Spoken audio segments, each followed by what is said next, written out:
네, 2022년 올해는 대한민국 우주개발 역사를 새롭게 쓴 해라고 해도 과언이 아닙니다. 먼저 지난 6월엔 누리호 2차 발사가 성공했고 지난 화요일엔 최초의 우리 달 탐사선 다누리가 기나긴 우주 항해를 마치고 달 궤도에 안착했습니다. 그리고 다음 목표는 10년 뒤 2032년 달 착륙선을 쏘겠다는 건데요. 정말 가능할지 그리고 우리 우주 기술은 어디까지 도달했는지 정리해보는 시간 마련했습니다. 이은정 KBS 해설위원 나오셨습니다. 어서 오십시오. 네. 과학 전문 기자로서도 참 뿌듯한 한 해가 됐을 것 같습니다. 다누리는 이제 새해부터 본격적인 탐사에 들어간다는 거잖아요. 그런데 일단은 달 궤도에서 탐사를 벌입니다. 이게 어떤 의미가 있는 걸까요? 네, 다누리호는 지구 근처에 머물던 우리나라의 활동 영역을 우주까지 넓혔다는데 아주 큰 의미가 있습니다. 네. 그리고 달까지 가는 한 5개월간의 여정, 그리고 달 궤도에 진입하는 과정, 이런 게 우리가 전부 다 처음 해보는 건데 한 번만에 성공하지 않았습니까? 그렇죠. 이것도 굉장한 성과입니다.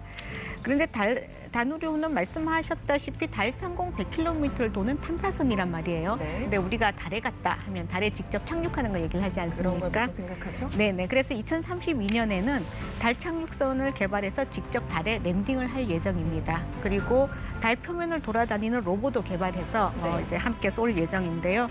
현재까지 달 착륙에 성공한 나라는 미국, 소련, 중국 이렇게 세 나라뿐입니다. 네. 만약에 우리가 성공하게 되면 굉장히 또 한 번에 도약이 될 예정입니다. 손에 꼽히는 나라가 될 수 있는 거겠네요.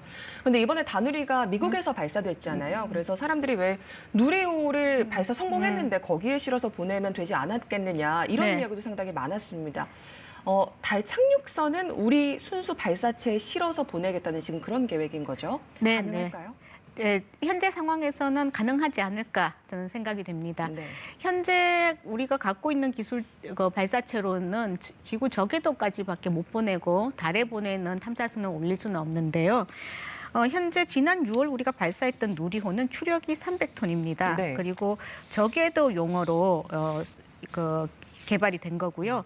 앞으로 추력 500톤의 차세대 발사체를 개발하면 달 전위 궤도에 1.8톤까지 위성을 올릴 수 있을 것으로 보입니다. 이러면 달 착륙이 가능하고요. 네. 이렇게 달 착륙이 이제 성공하면 화성까지 2045년에 착륙선을 보낼 예정입니다. 발사체 자체도 좀 완전히 좀 발전을 해야겠다 그런 생각이 드네요. 그런데 지금 화성을 말씀하셨잖아요. 화성이 언급될 정도면 우리 우주 기술도 꽤 발전을 한 것 같은데 정부가 내년에 지금 우주 항공청을 만들겠다고 하지 않았습니까? 네. 지금 그 작업은 잘 되고 있습니까?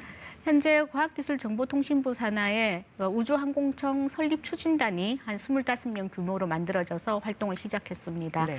이제 새로운 조직을 만들어야 되니까 특별법 같은 것도 만들어야 되고요. 또 조직도 같은 것도 그려야겠죠. 그래서 정부는 내년 말까지, 그러니까 한 1년 걸리는데 그동안 우주항공청 설립을 이제 완성할 계획입니다. 그러면 우주청이 왜 또 따로 필요하냐 이런 생각을 하실 텐데요. 네. 그 누리호가 이제 4차 발사부터는 6차까지 한화 에어로스페이스라는 그 민간 업체로 이전해서 개발을 하게 됩니다. 그렇군요. 그러니까 선진국은 이미 이제 스페이스X 같은 회사들이 우주 개발을 주도하고 있지 않습니까? 그러니까 우리도 연구 개발과 뭐 발사 제작 이런 부분을 따로 분리해서 추진해야 되고 이걸 이제 한꺼번에 운용하려면 우주항공청과 같은 별도 조직이 필요하다고 봅니다. 그렇군요. 그런데 최근에 지금 항공우주연구원에서 좀 내용이 있다고 들었습니다. 누리호 발사의 사실 주역이 아닙니까? 그런데 지금 뭐 보직 사퇴서를 낸 직원들도 많다고 하고 어떤 일이 벌어지고 있는 거죠? 상당히 안타까운 일입니다. 발사체 개발 사업본부에 있던 부장 5명, 본부장 1명, 또 나루우주센터 센터장까지 이렇게 7명이 보직 사퇴 의사를 밝혔는데요. 네. 이런 경우는 연구소에서 거의 일어나지 않는 일입니다. 이유는 발사체 개발 사업본부 입장에서는 발사체 연구소로 조직 개편을 하는 것이 문제가 있다. 현재 16개의 팀 조직을 없애면 일사불란하게 움직이지 못하고 누수 현상이 일어날 것이다. 이런 거고요.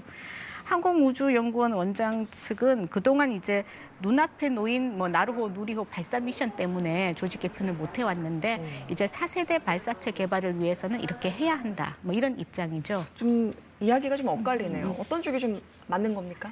누가 맞다고 딱 얘기할 수는 없지만 속사정을 들어보면 이 조직 개편안 자체에 대한 공유가 좀 부족했던 부분도 있고요.